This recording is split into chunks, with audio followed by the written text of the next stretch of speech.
Hey, what's up, everyone? My name's Zack Olinger. In this podcast series, I talk about relationships. Now, I know, as a man, you may not want to talk about relationships, or you may even tell me that the relationship that you're in is already pretty good.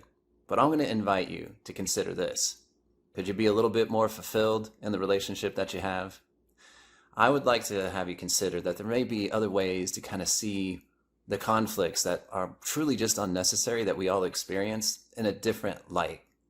And if you're open to receiving or just giving me a little bit of your time, then I look forward to my guests and I inspiring you to become a man that can have more freedom, less conflict, and more pleasure in their relationships.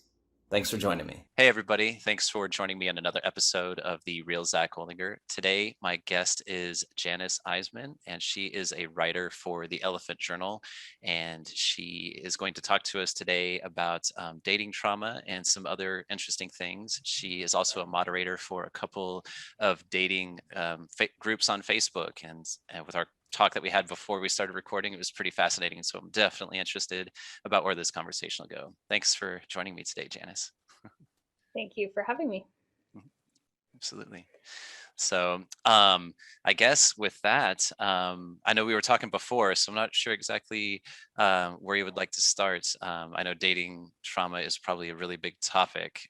So I'll just kind of let you start and wherever you would like to go, and we'll follow. Yeah, so I am in my 40s and I have been dating since I've been 17 and I've never been married. So at one point, not so long ago, I did some rough math. It's certainly not like I've done a tally or noted it down anywhere, but I think I've been on over 1,000 first dates. And it's a big number, but it's basically kind of one date a week. Sometimes I go on 2 or 3 dates a week for the number of years that I've been single. And in that time, I've had ups, I've had downs, I've had great dates, I've had not so great dates. And I noticed that I was just kind of getting stuck. So as I started aging, I started looking for kind of advice, because what we're often told is just go be yourself. Well, I hit my mid 30s and being myself wasn't getting me to the result that I wanted, which was to find a partner. So I started reading, I started listening to podcasts, I started participating in group conversations. And as you mentioned in the preamble, I ended up moderating a couple of different Facebook groups where the conversations really appealed to me. So for anybody who's ever been in a Facebook dating group, there are lots of groups where the whole mission of the group is to kind of bitch and complain and vent and call people names. And it's not like that's in their mission. That just tends to be what happens. Oh, here was the scenario. This guy did this. And then there'll be a whole bunch of comments that say, oh, what a jerk, ditch him, run, he's an ass, whatever. And I wanted to avoid those. They didn't feel like they were helping me. So I found a couple of groups where the whole mission of the groups are focused on how we can be better daters. How can we look in the mirror and recognize our own patterns, our own trends, our own contribution to what is happening. So everything from partner selection to our communication skills, et cetera, et cetera, et cetera. And I love being part of those groups. To this day, I love being part of those groups. So what I'm about to say is not a criticism of those groups. But what I started to notice and feel was this kind of almost pit in my stomach. Like I would go on first and second dates and I couldn't kind of get that third date. And I'm like, okay, I'm not hearing anybody else talking about how this actually is an emotional process. So there, even with the positive spin on it, it's always like, give him another chance, be open-minded, try not to judge, things like that, which I think are all very true.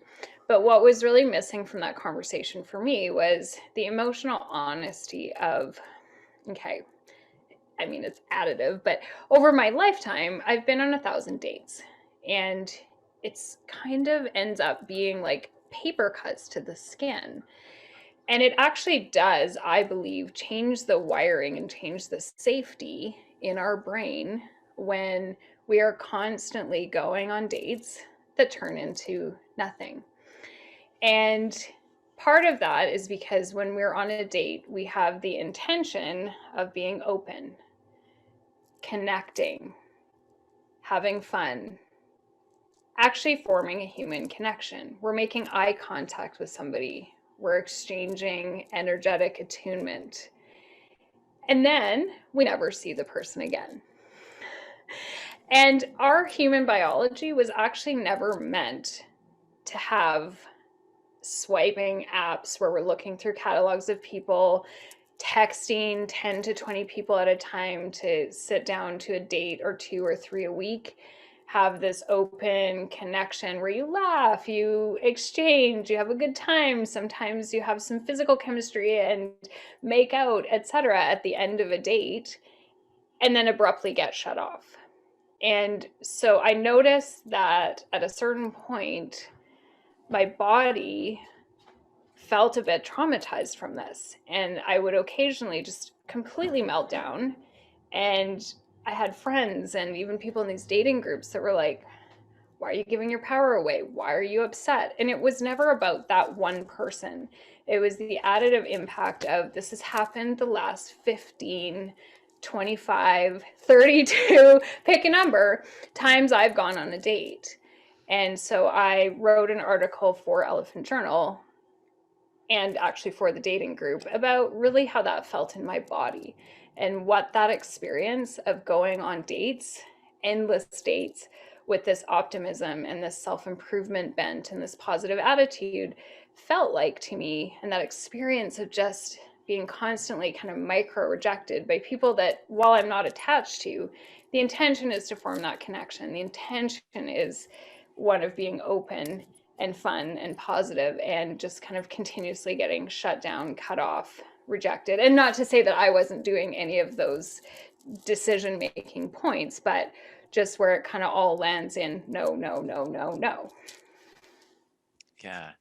No, thank you for being open and vulnerable with that, because that's I think if we were all to be honest with ourselves, we have all experienced something like that, and it is yeah, you do experience the same thing, over and over again. I love the analogy of the paper cuts, to the soul. Yeah. It is a death by 1,000 paper cuts, right? And yeah, that's yeah, nobody has talked about that I'm aware of,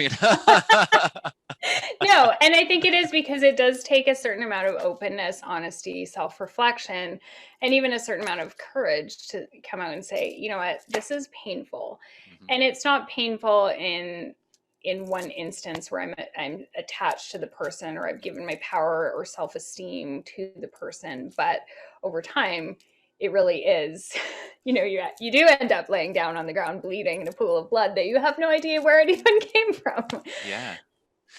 Yeah, I could see that being very easy for our minds to create, stories and interpretations about not a positive or empowering self-view.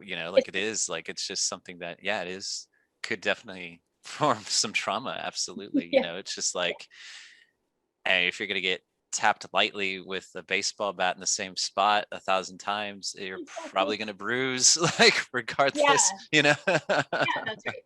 And so Yeah. our brain chemistry, or at least mine, I mean, a couple things happened. One was around the time I wrote the article, I actually entered into a relationship, at which point I realized that I actually didn't even really know how to be in a relationship. What I knew how to do was play the game that we do to app date. I've got my stories, I've got my, the whole circus that we do. But when it really comes to that deeper connection, that vulnerability, that exposure to someone else, and that deeper connection, that's my brain didn't actually even really know how to do it. So that was one element. And the second piece was just recognizing that there were actually some emotional wounds there that were just caused by that repetitive cycling through the same process over and over again.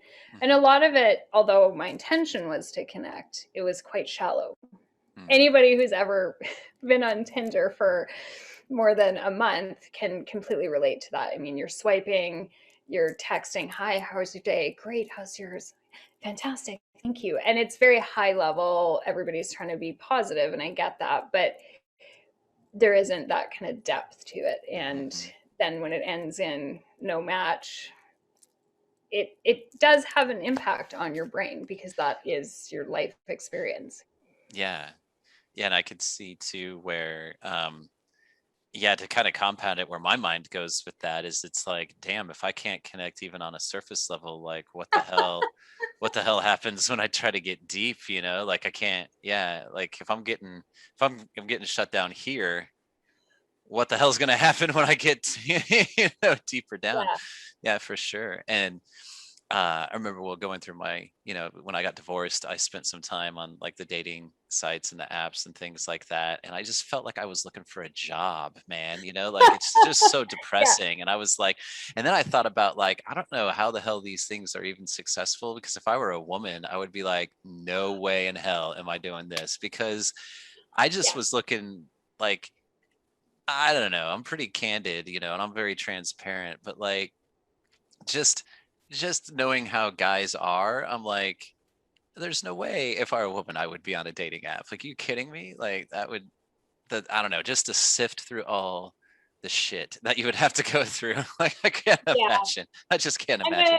I'm kind of a numbersy oriented person. I look for evidence in Right. statistics and numbers and trends. And I mean, it's not like I track everything, but there was a little period where I was both tracking how much time I was spending and kind of what those statistics look like. And I could swipe 7 profiles in a minute. And then I would have to match a certain number. What I was actually trying to do is do kind of a bit of a work back of how many do I need to match with to go on a date. And I did calculate it took me about 10 hours a week between swiping and those texts and kind of those preliminary phone calls, which I later found out is the average amount of time that people spend on the apps. Huh. And that was one thing that kind of later, when I was doing a little self reflection about it, I mean, that's 40 hours a month. Mm-hmm. And so when we're also investing that kind of time, and the average app user is, Mm-hmm. and we're not actually getting any results, that's a kind of mania. I, I always laugh because I'm like, if I worked out for 40 hours a month and I got that result, I would not continue to do it. And yet on the apps and in the dating communities, it only takes one. You never know what might happen. The next person you meet could be around the corner. Stay open, stay positive. And while I do agree with those, there is a certain reality too. We also need to really look at how we're spending that time. 40 hours a month is a large time investment when at the end of it, those minutes that I just threw out at you, the seven matches a minute, Mm-hmm. 50% of the matches are literally dead on arrival. They either do not respond or there's an immediate deal breaker. For me, deal breakers include being married, open relationships, poly, things like that. And there's nothing wrong with any of that. That's just not an avenue that I want to particularly pursue. So at least half of the matches gone immediately. And then you have to filter through the conversations, a large percentage of which are kind of, how are you? Great. How are you? Then there's a pause. How's your weekend? Fantastic. How is yours? And you're kind of in this circle. And then there's some viable candidates. But really, a lot of the conversations, I mean, then I would kind of offer out my phone number, and 80 to 90% of men actually didn't call me. So that's all that time leading up to whatever texts to prepare for the phone call, that all goes away. So I never really did get it boiled down to it takes X amount of matches to get a date, but it probably sits for me at around 30 at least to get a single kind of in-person connection. Obviously sometimes more, sometimes less, but that's a form of torture in a Yeah. certain way. No, that's true, and I actually love the data. I love the analysis of it, the breakdown of it, because it really puts it in a type of perspective. Absolutely, you know what I mean? Like, as you said, if you were to do exercise and you weren't getting results, like, Yeah, yeah, that's 480 hours a year or something like that, right? Like, yeah, that's easily a part-time job, like absolutely. and Well, I so. also think about I think about applying for jobs, or I think about applying for almost anything. And if I was to have to send out 30 resumes for one interview, Yeah. and the statistical reality of any of those dates turning into a second date is about, I don't know, I would say 90% of them don't. Wow. I was batting an average that looked a little higher than that, but I believe that I have read that 90% of first app dates don't turn into a second. Hmm. I don't know. I mean, I don't know what I would say to a job seeker in that case, but I don't think I would say just double down and keep doing it. And it's like you need to get a dating coach, or you need to ask Right. friends, or you need to, you need to do something. You can't just spend 40 hours a month applying for jobs and getting 4 interviews out of that, all of which say no second interview. Yeah. That's good. That all of that sounds, yeah, is with those different forms, like all of that would be traumatic if you were to just keep interviewing or like doing anything like that and you just keep getting negative feedback. I mean, because it's right, it's negative feedback in a way. It's like, right, it's not turning into anything, and with the intention of it to turn into something, the desired outcome keeps not being met. Like, And I yeah, think that one of the core differences between dating and job searching is in dating is really in your heart yes, space. That's yes, your intuitive space. That's your feminine energy space. And so there is just an inbound level of vulnerability, and there is an yeah. inbound level of connection, because I can Mhm. tell you for sure. I mean, it's been a long time since I had a job interview, but I'm not telling potential employer stories about my youth, or about my last relationship, or talking about my child. So I Mhm. think that is partly where that trauma comes in, and that's why I For use that sure. word, because it's really talking about that deepest piece of us, which is our fundamental human attachment. And Mhm. humans are meant to attach. We are tribal animals. So there is a lot of kind of like Mhm. vague denial about this in certain ways. But our number one drive as a human being is to attach. Yeah. And we develop natural anxiety Mhm. when we have that feeling that the tribe might be pulling away and we're not able to actually be part of it. And that really is a base level human survival tactic, because back in the day, if we were on the Serengeti and our tribe took off, we would literally die. So there Mhm. is no such thing as a fully self sustaining human. So Right. we look for that connection, and we look for that attunement from other humans, and we look for that energetic connection, because we want to be part of that tribe, because without it, we're Mhm. cooked. And the way that our modern society is structured, that's pair bonding. So whether we want to argue that should or shouldn't be it, that's what we have.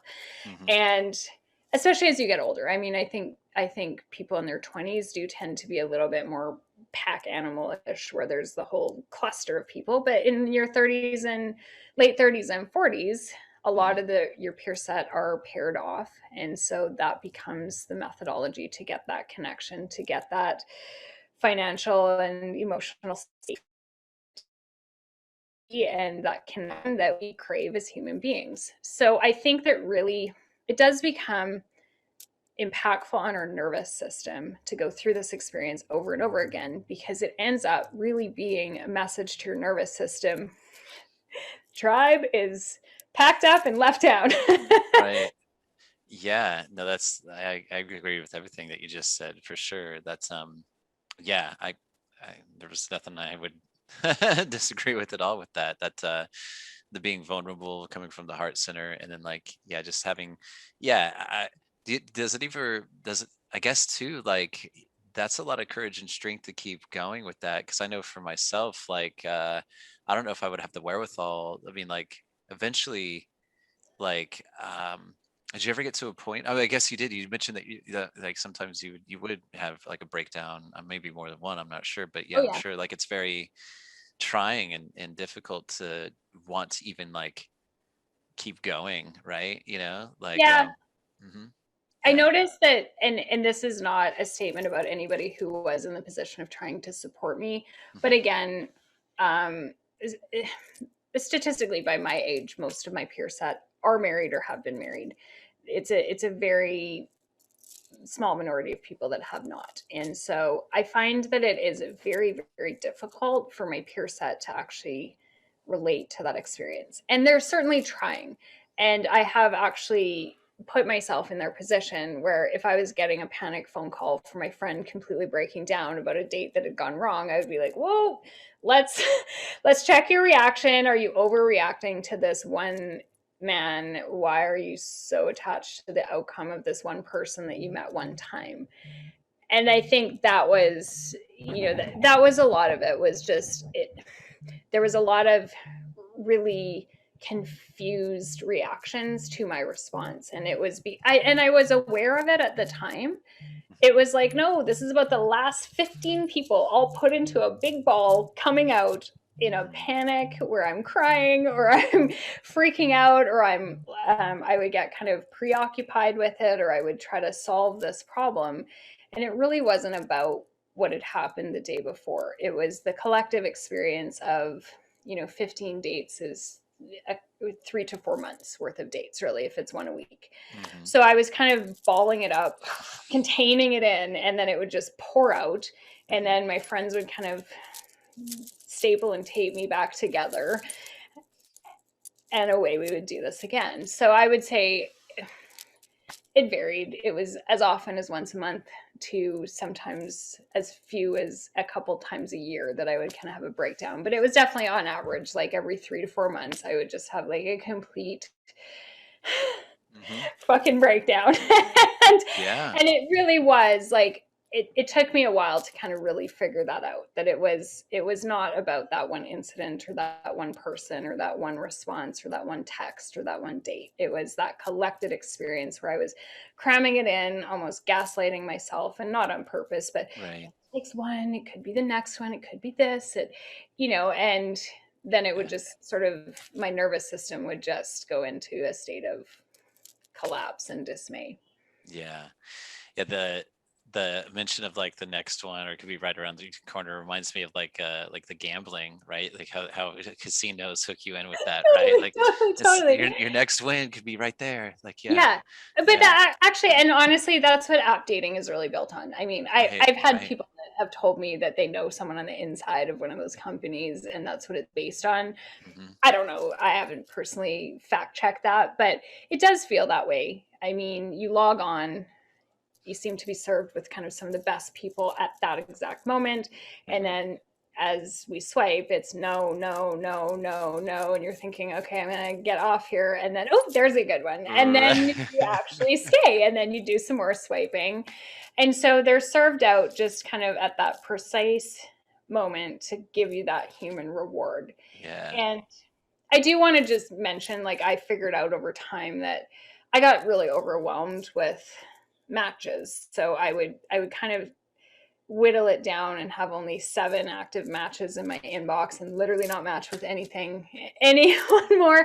So I wasn't by any means gamifying the apps or kind of sitting around swiping for fun. And I think that's the problem, is those apps are, I've had men tell me that they're swiping because they're bored, or they're swiping because they're just out of a relationship, or they're swiping to feel popular. The issue really is that there are people on there, and I definitely am one of them, that's on there really to find a genuine match. And so it's not anybody's fault, but there's kind of no gatekeeping for, right, you're on here for this purpose, you're on here for this purpose. Everybody's just kind of put in that same pool, and then we're all gambling together. Yeah. Yeah, I could appreciate that. That's how I felt on the app too, because I was like, yeah, I'm out here not because I'm just like freshly divorced and I'm looking to like booty call somebody or something like that. I'm actually like here to like look for something. But the way it felt is I was like, just the whole mechanism, and I'm like, man, like I'm not sure like how this, it doesn't feel kind of like that's how that's going to work for me, And then I was thinking on the flip side, I'm like, I know, like just what you said about men, and I'm like, I just know how a lot of other guys are, and I'm like, I don't know how that's I don't know how that's gonna work how does this work? Like, mystery. I don't know. There are a lot of people that actually do have successful relationships from apps. I mean, statistics show that is actually the number one source for relationships at the moment. I can't quite figure out how, because I I've actually had the same question. looked at where my relationships have come from, and I've had 3 relationships in about 14 years of app dating that have each lasted around 3 months. And so, but in the meantime, in those 14 years, I had a relationship where I met a man at a party and dated for him for 18 months. I dated another man that I met at a nightclub, but I was introduced by a friend, and we dated for, I don't know, 9 months.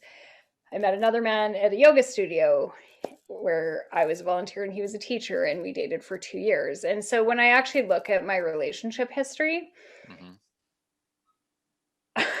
I'm like, I invested 3,000 hours to get 6,000 hours of relationship out of the apps, and that's not what happened with my in real life contacts. So I am currently sounding like I'm anti-app, which I'm not at all. I actually think that they are super useful and they have a lot of value. But I also think that that's part of what leads to that dating trauma, because we're just swiping through people. As part of those dating groups that I'm in, we have these amazing conversations where we get to see other people's opinions and we get to talk about kind of some of those deeper issues. And it's fascinating because we get to hear people's opinions about different things, including apps and et cetera, et cetera. But just that exposure to, how did you meet someone? Were the apps successful? Do you want somebody on a first date to tell you they're looking for a relationship, etc.? There's so many different opinions out there. My opinion is that a date is a date. The opinion of many people, I'm kind of in the minority on that at this point. A lot of people want to meet for coffee. They want to have short first encounters. Some people call them date zeros or meets. And I actually really feel like I don't want to go somewhere and get basically physically appraised where we're deciding in 15 minutes if we're a match. I don't know in 15 minutes if I'm a lifetime partner for someone. So that became one of my screening questions, was how long does it take you to feel if you're a match with somebody? And if a man would tell me something, anything under 15 minutes, I actually just opted out of the meeting, because for me, I've already sworn on here, but am I allowed to swear? Oh yeah, of course. Yeah, absolutely. Okay. I call that the fuck check. I'm like, in 15 minutes, you know if you think you want to fuck me. That's what you know. You do not know if our values align. You do not know if we have an intellectual connection. Of course, you kind of get a little sense of if you think you're going to enjoy talking to somebody, but that's all you know. You do not know anything. You don't know anything. And actually, I find that the word chemistry kind of gets confounded with I want to fuck you. That's not chemistry per se.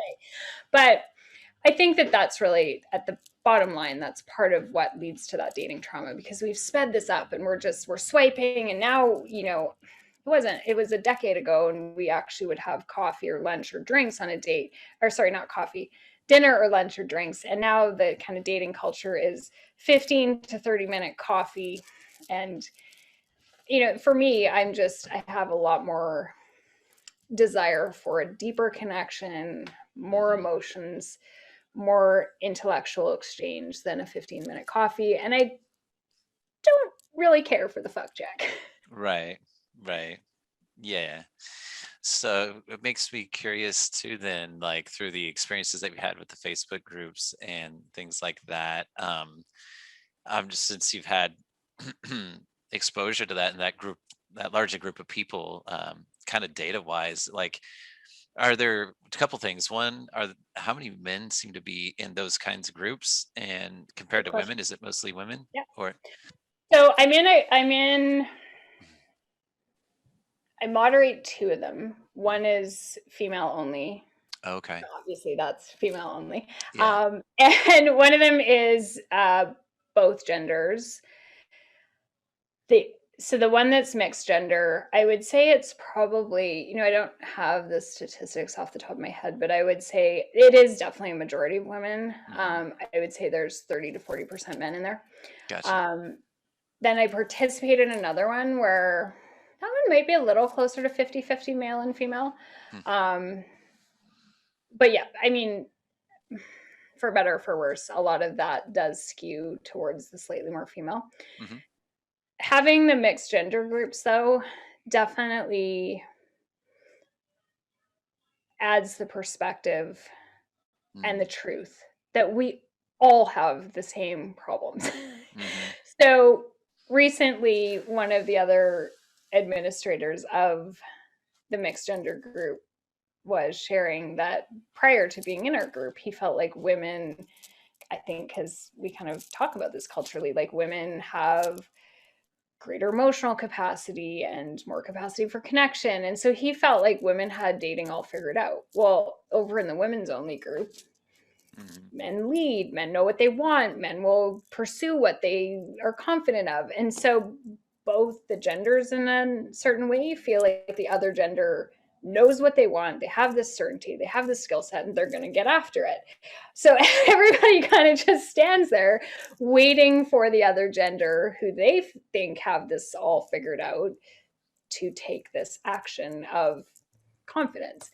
And so that's one of the things I've really enjoyed about the mixed gender group, which also, by the way, has people, the two mixed gender groups actually have people from their 20s to their 70s or 80s, and people of all races and also gender orientation. And so that's, I love that kind of spectrum and that rainbow where you can actually really see that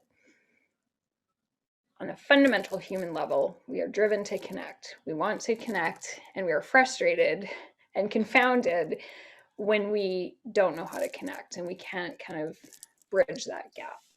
Yeah, this is actually, the whole thing gets me like really excited and fascinated because this is a whole new area that I'm just starting to learn and break into myself. And there's just so much that I feel is relatively simple in a way when it comes down to like understanding like what I call like the masculine and feminine energies that are within each of us, right? We both embody these energies, and how these work on like a principle level, and how this interplays like in this whole thing, like you said, like we're all looking to connect, but because we're not taught these things, because we're not modeled these things, because it's just simply we don't know what we don't know, we have this lack of depth, we have this lack of connection, we have like men that are emotionally castrated, like so, Yeah. like and it's just kind of like that's one of the things that like I just want to like run right towards and just kind of be like, let's totally talk about this and like crack this open, because like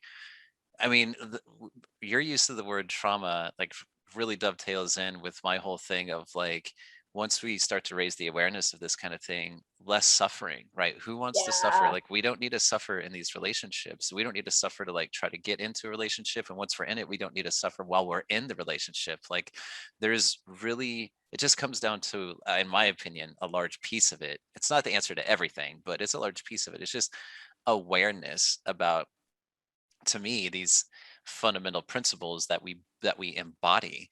And then like I said, it's not the silver bullet, but I think then it starts to open up the mind and like our like, oh, like if that perspective, like if I take this on, then it just opens up like everything else. Like you're just now open to like anything else that might help alleviate any other type of conflict or issue that like Absolutely. yeah. Absolutely. And I think one of the tricky things in dating in particular is there's so much coaching and training. And a lot of it is because many of us have developmental trauma from childhood, where just because of the way our culture is and society is structured, our brain development is not one of primary attachment most of the time that's healthy. And it's not that anybody's parents didn't love them, it's that the optimal scenario for children's brain development is actually the hunter-gatherer society structure. Now, certainly that's not to say that that's an optimal scenario. We get to live much longer. We get to have our teeth in our mouth. We get to have babies and survive, and the babies will probably live to adulthood, etc. But at the end of it, when babies are born, they're born with an incomplete nervous system. That nervous system completes itself through attunement and connection from an adult caregiver. And in a hunter-gatherer society, that doesn't just come from a single pair bond who live off in isolation. So they had what's called allo parents, which is fundamentally that whole tribe and then whole community, so that the parents actually did get a break. They had kind of a division of duties and a shared cultural kind of everybody looks out for everybody else. That's not what we have now. And I obviously don't need to explain all the ways in which that's not what we have. So we get to live much more luxurious lives and lifestyles with a lot more choice, a lot more leisure time, a lot more money, a lot more wealth. We have gained a lot, but we have not gained when it comes down to that fundamental human development. So that factual reality is that most children are growing up with some sort of fundamental developmental trauma. And trauma means not that something terrible happened. It just means that our brains didn't actually get their optimal functioning. And often our nervous systems kind of they're a little dysregulated when it actually comes to that connection. So then we go on a date and somebody's making eye contact and they're expressing their needs, and there is a certain percent of the population. And we actually culturally really, really kind of put this up on a pedestal, this withdrawing piece, like, oh, don't. And then we go and we get kind of dating advice that really reinforces that. Don't text back, lean back. And women are super extra exposed to this with the dating rules. Never accept a date after Wednesday for Friday. Don't text him back for 4 hours. Mirror, if you get a text that's 4 words, mirror the number of words. Don't initiate. And so then we're getting our heads layered with kind of, this is how we behave. And it really fucks people up. For real. Yeah. So then I think part of what happens, I mean, in that developmental phase, we were already kind of confused about choosing attachment over our authenticity and developing kind of all these coping strategies and whatnot, triggers. Then we get into dating and we get a whole new adult kind of overlay where we're trying to attach, but we're not doing so from our own authenticity. And one of the challenges is it's easy to just be like, well, follow your gut, use your intuition. Great, except most of us actually didn't really get that as kids.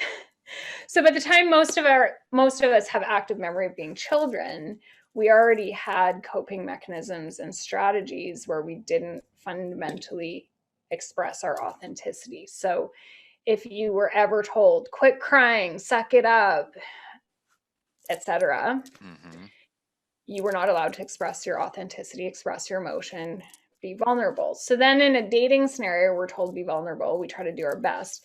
We're often that met with some measure of something, but then we're supposed to be playing with all these kind of rules that say, choose attachment over authenticity. And the way you get authenticity, don't answer that text for 4 hours or he's going to think you're needy.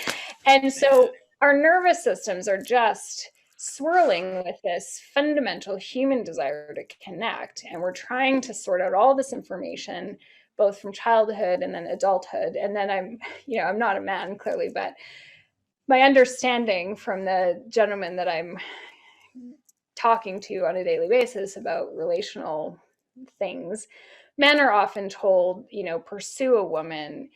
If she's giving off signals that she's not interested, that means that she wants to be led, and kind of pushing and trying to penetrate and leading with a lot of sexual comments, and lest the man be friend zoned. And so there's a lot of sexuality kind of bred into that with men. It's not that open heart space of connection. It's lead with your penis.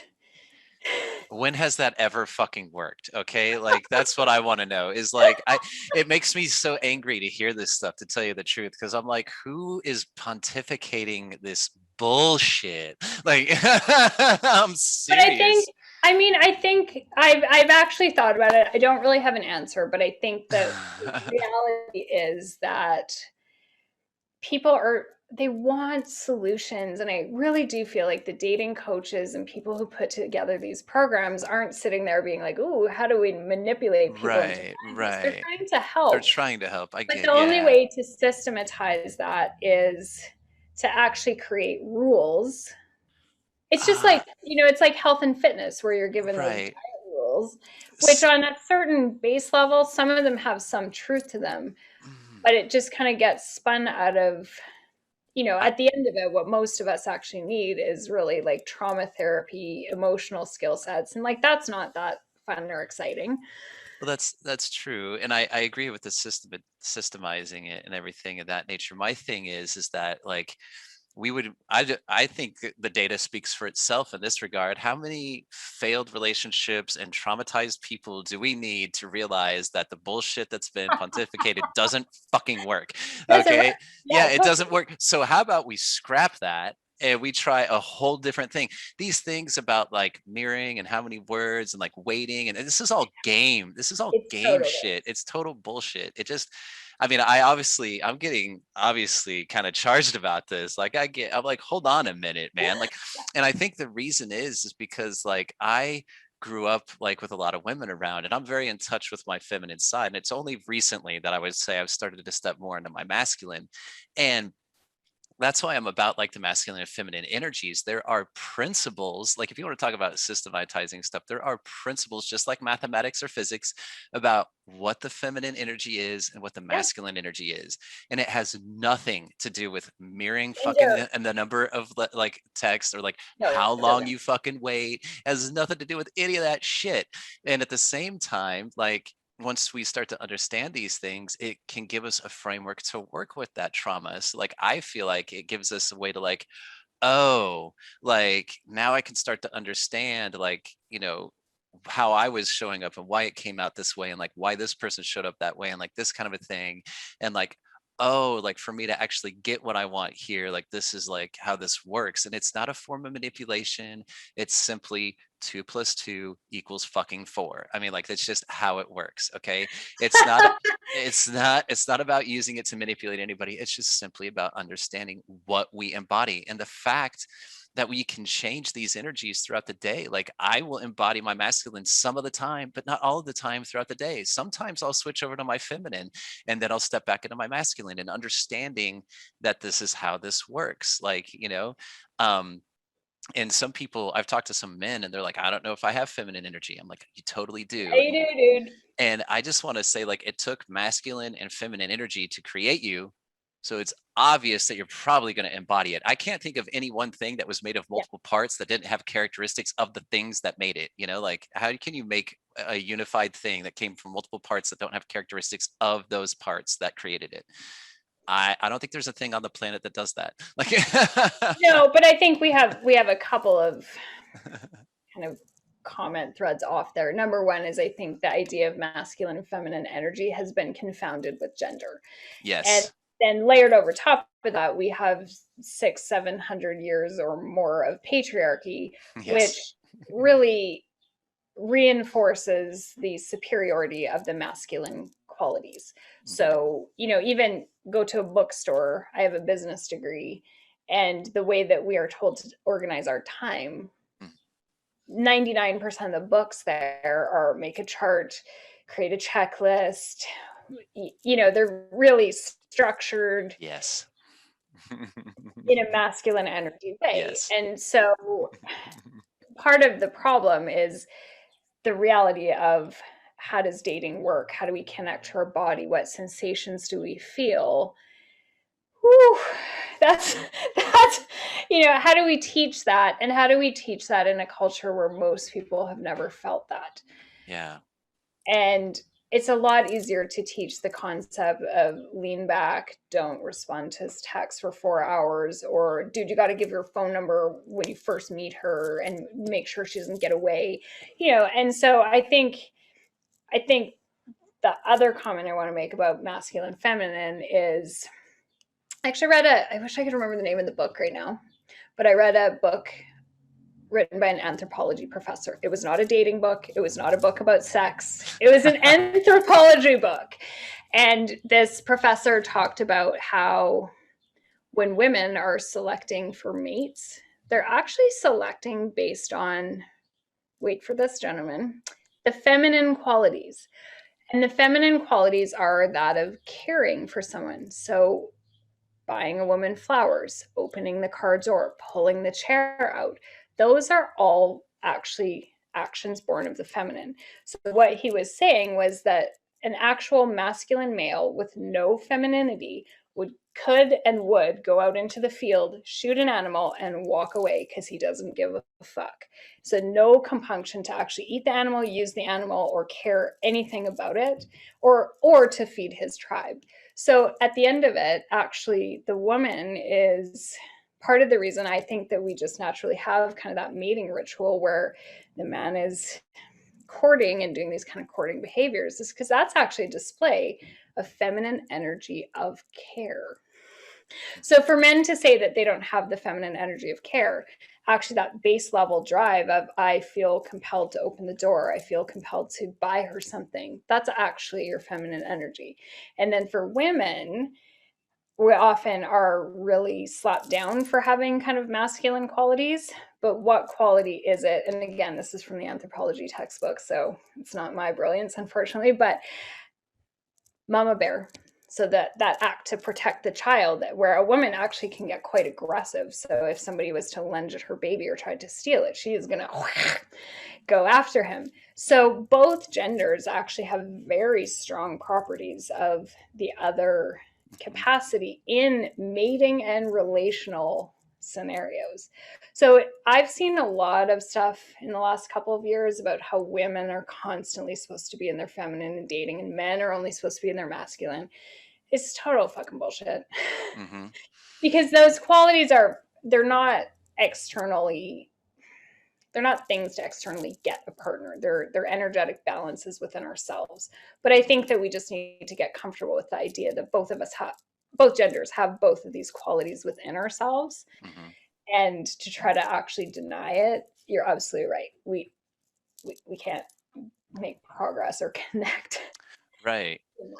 Yeah. Yeah. And then I think that's definitely a huge hurdle, is getting people to accept that and see that, and then understanding, the principles and what those expressions look like, like Or what what they does it, feel like in your what they body. feel. Yeah, exactly. Yeah. So I had this amazing interview, like my last one, and this again, like I'd never, just like you, I'd never met this woman. She owed me no allegiance, and we were able to go through. I just happened to ask her a question because she was talking about a conflict with, it wasn't a major, I wouldn't necessarily classify it as a major conflict, but it was a yearly thing for them to revisit. Um, and I just asked her, like, because it was doing, right? Doing is a masculine energy. Yeah. So just like you said, with the structure of the time and all of that. So a lot of women are in their masculine and they do a lot. I know a lot of women in their relationships that they're the doer of the relationship. The man, like he goes to work, but their female partner does a lot of the other things, right? And so I just remember asking her, what would your life look like if your husband showed up and did that thing, like, took care of everything that you just spoke about, and like you didn't have to worry about it, and he came to you with this plan, and you could just see her relax and Yeah. just totally like, and I was like, that's what I'm talking about. And so that's what I mean to say, like, we just need to know what these expressions look like. So like, again, it's like opening the door and like buying the things is like really for the masculine, it's about presence, right? So like being present for your feminine partner might entail you opening the door, like might entail you buying her something, or like, you're doing something because you're present and understand like what that might mean to her. Like, it's like you're that's your way of taking care of, and that's that feminine type of side too. That's But right. it's a form of, so it's a mix, it's a blend, like you said, Yeah, a yeah, yeah. balancing. Yeah.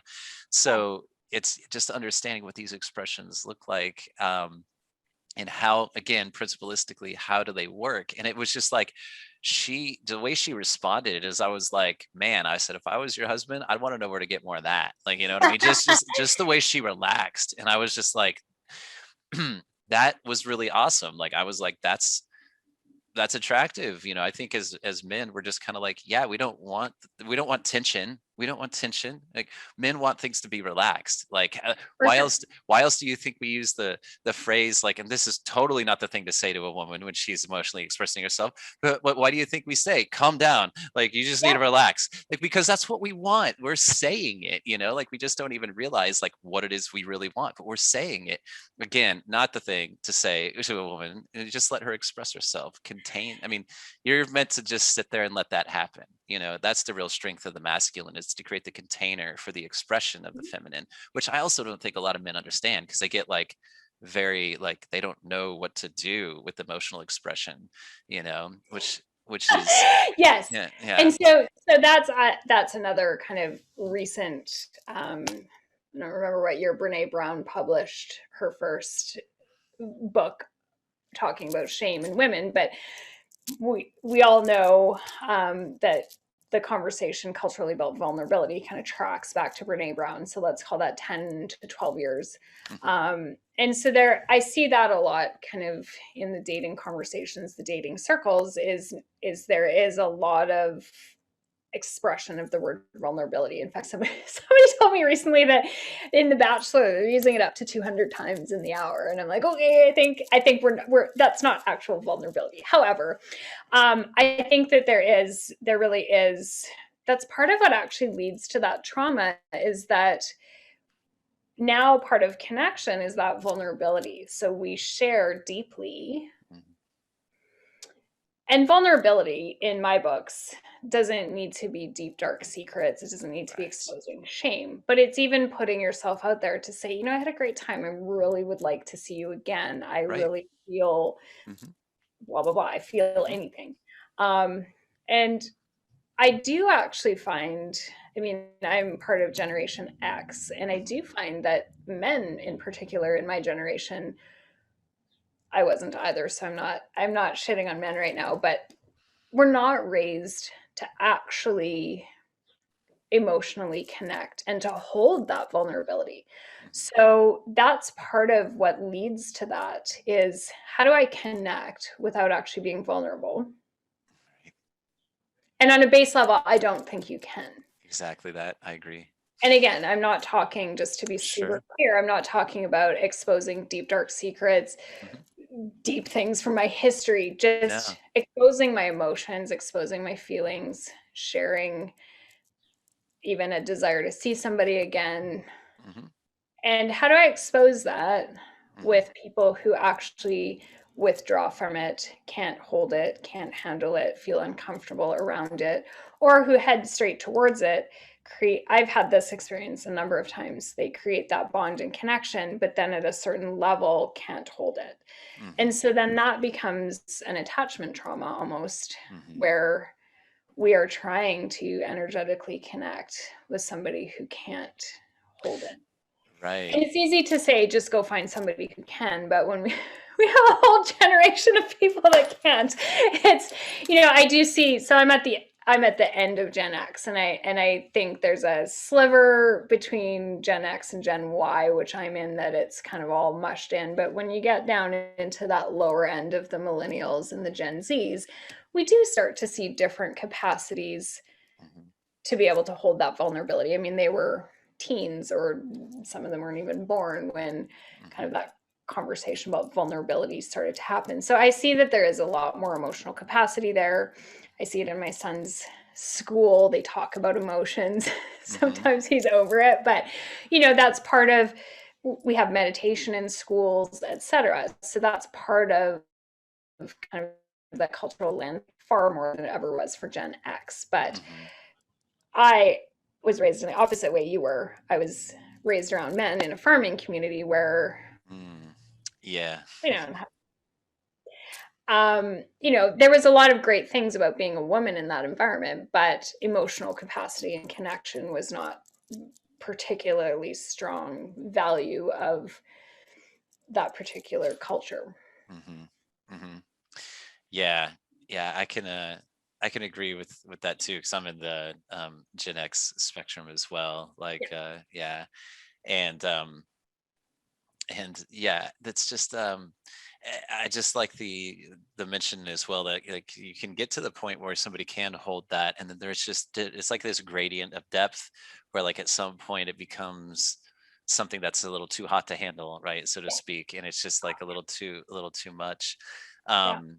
And that yeah, that is such a I remember having a conversation with a woman in 2017 about this, and I call that like the container, more or less. I call it the container of the relationship, when you're able to just start to be more and more vulnerable, or just allow yourself to, because everybody's going to have their shit days, they're going to have their reactions, they're going to have their triggers, right? And just like the container of the relationship to me is just to allow that to happen, and to just be, and to be able to see the other person through that, right? Like to just know that that's a trigger, or that's a piece of them, and like that's not them at their core, right? It's not like who they are, it's just what they're processing, it's like what they're dealing with, it's a piece of them, it's not them in their entirety. And I couldn't think of anything more intimate than to find somebody that would allow me to be all of me, and for me to allow them to be all of them. I know this sounds very like idealistic, right? Um, but Right. but I couldn't think of anything more intimate, And I was like, that's what I want, you know what I mean? Like that's what I'm going for here. And like Yeah, me too. I didn't know. But I think that's what we all want, even though it sounds like, yeah, good luck with that, like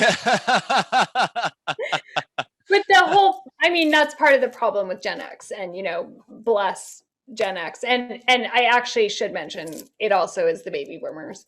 Mhm, But that wasn't the construct of society. mhm, And mhm. so it wasn't that our parents were trying to create Right. emotional robots. It's we were coming out of World War II.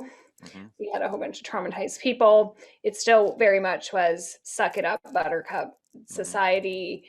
It was back in the day when, boys don't cry, et mhm, cetera, et cetera, et cetera. And so I think that what you're talking about is amazing on paper. mhm. I think we have a lot of people that have never felt that, Yes. possibly for even 1 minute of their life. Mhm, It still was not out of line in the 1970s and even into the 80s that if the baby cries, don't pick the baby up. mhm, mhm. If the baby's manipulating you, the baby should learn how to self-soothe. I Right. remember when I had a baby, people told me that about my 2 and 3 month old baby, that this was important that he learn how to self-soothe. And I'm like, it's like he can't even hold a bottle, he can't sit up. How is he not Mhm. gonna know how to self-soothe? Right. Yeah. Um, so I think that that was still, I mean, I want to say that was the 70s and 80s, but my child is of this Right. century.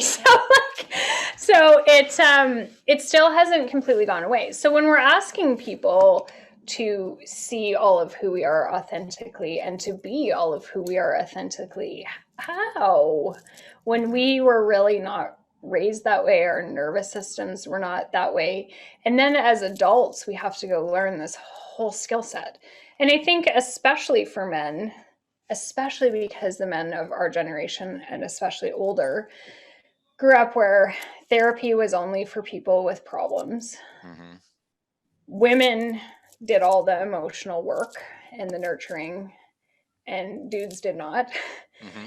etc. Like a man's role in that kind of narrative is to protect and to provide, etc. And so I think that when we actually, what you're saying, 100%, but the practical reality of how we get our brains, the amount of, I mean, I know how much time and effort and work I put into developing a skill set to communicate, to feel my feelings, to actually connect to my body.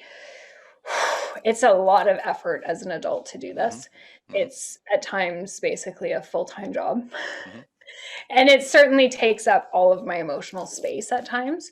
mhm. So to just pretend that we should be able to do this because we want to, or that there Yeah. are partners aplenty who have this skill set, Right. it really is not. No. Y- Yeah. No, I wasn't. Sorry, I didn't mean to cut you off. Oh, no, no, No, I think, and I wasn't implying that you actually pretended that this was available, but I think what you're saying really, really, really makes sense. It's just finding other people who actually don't run away from that, because at the end of it, most people's nervous systems are like, whoa, that's unsafe for me. Right. Yeah, I can certainly appreciate that. So I guess like my hook in a way, right? Because through a lot of the interviews that I've had is that it all starts with ourselves. Like you said, you've taken the initiative to, do a lot of your own education and work to like learn how to communicate and connect with your emotions. So you sounded like you had to do the same thing. Like I've got to do some of my own kind of work like Oh, on myself, right? So it's all about taking responsibility of ourselves first. And so 100%. like so I totally get that. And you're right, it's a shitload of work. It's highly uncomfortable, takes a lot of time and all of that. So a lot of people like I talked to my youngest son about this because he's on the same path. He's actually very open to these kinds of things. And I was like, this is going to be an interesting journey for you. And so Yeah. for people that are kind of like new to this or like kind of like, yeah, that doesn't like sound like anything I want to fucking do. um so my invitation is like just like in that interview that I had that I was speaking about, right? So like if you like who wants to fight in their relationship, right? Like who wants to fight, who wants to have more freedom, and who wants to have more satisfying sex, right? Like, well, I think a lot of guys would be like, yeah, all right, that sounds pretty good. So it's like, okay, well, and I think a lot of women would also be like, yeah, all right, that sounds pretty good. Like so, so like so then it starts with like, okay, well, you got to look at yourself first, and then like start to go ahead and outside of that, like let's start to look at these principles and like see these things. So I'm not saying it's an overnight thing whatsoever, but like, yeah, I still think you could teach old dogs new tricks. You know what I Oh, mean? yeah, yeah, Yeah. yeah. Yeah, me And too. so, Me too. and so I'm just, yeah, I'm just kind of, I'm definitely, and I wasn't trying to say that you didn't say, we're saying that. I just like definitely have this kind of aspiration of being like, all right, hey, let's see what we can do like with I this, agree. man, and like I agree. let's yeah, just take I don't know. I do want to just say, okay, everybody, look, we've been fucked by no fault of our own. Oh, Okay. yeah, totally, totally, totally. And let's just take a minute. Let's take a look at ourselves and let's start to figure out how this works between us. And then let's all have a lot more fun, Like, let's all have a lot more fun. So my day job, my career is Uh-huh. as a movement specialist, Oh, and so really? I work Okay. with people who have pain in their body, Okay. and that pain is usually, we're all familiar with this. It's often chalked up to kind of aging. It's something the medical system can never figure out. The back pain and shoulder pain and neck pain and knee pain and foot pain and just kind of stuff that people have often gone to. They've had CAT scans and MRIs and physiotherapists, and like there's nothing medically wrong with them. So they end up in my office. We work together one to one. And part of actually how I got into kind of the dating channel, other than a personal level, was because I'm spending one-to-one time on people, and as we start to release their tissue and their tension, this took me totally by surprise. I've done this for a decade and a half, but back in the day, it took me totally by surprise that as we start to release this pain from people's body, out comes these emotional pains, and it comes out in a lot of different areas. Mm-hmm. So we've got career stuff where it turns out someone hates their job or hates their business. Mm-hmm. We've got financial stress. We've got home-based stress. But the number one area, surprise, is relationships. Wow. So, and some of it that people would share would be modern and fresh. I had clients who had spouses who had affairs. Mm-hmm. I had clients who were the spouse who had the affair. I had, and some of that was current, but I also kind of could start to link patterning back in the body to stuff with parents, stuff with childhood sexual assault and abuse, et cetera, et cetera. And so over the years, I mean, a huge piece of my work, and as I shared with you before we started recording, I'm have become I'm currently enrolled in a professional training for therapy to help my clients integrate that into the mind body work. But at the end of it, we are carrying around a ton of pain, which is the link between what you were just saying and this. So if you came to me and you're 45 years old, which is a pretty average age for one of my clients, usually people start between 35 and 55, and you say, I'm overweight, I haven't been to the gym for 25 years. I don't eat particularly well, like I eat pretty good, but and my body hurts. I wouldn't say, well, parents never taught you this. Your phys ed class failed you. You're kind of fucked now. Right. No. I mean, but I would be honest, like people kind of have this idea that, and we do in dating and relationships too. A lot of people really focus on, well, we're going to meet someone and the whole problem goes away. And it's not that. There isn't an exercise or a food. You're not going to wake up, go to your kitchen, eat a fruit and have the whole problem go away. What it ends up being is a daily, intentional set of practices and habits that you have to do between now and the day you die. Mm-hmm. And what it really is for all of us, whether that's your body or whether that's your relationships, it has to be that you feel that the pain that you're feeling outweighs the pain of doing the work. That's it. Mm-hmm. And so it sucks sometimes to actually, like, you're triggered and you're like, I just want to blame the other person. Mm-hmm. You know, mm-hmm. But to have to actually go and be like, okay, this is my role, this is my responsibility, this is actually my perception. To have compassion for them sometimes is as much work as doing a workout or going for a walk or choosing the healthy meal instead of the chocolate bar. But for me, that's the same thing. And just on a fitness level, research shows that there's no difference if we start when we're 20 or we start when we're 60. The body has this incredible capacity for growth. Same thing with our brains. It is unfortunate that we didn't get this when we were kids. So I think, yeah, on a systemic level, I think we need to acknowledge where it came from. I think we need to acknowledge that it's there. Mm-hmm. But this is available to all of us, but it's the same thing. Like if you needed to lose 100 pounds, you don't get to just sit on your couch and hope that Dr. Bernstein comes and sucks the fat out of you. It's not a thing. It's literal daily small choices in how you're communicating, how you're thinking, how you are connecting, how you're responding to someone else's connections.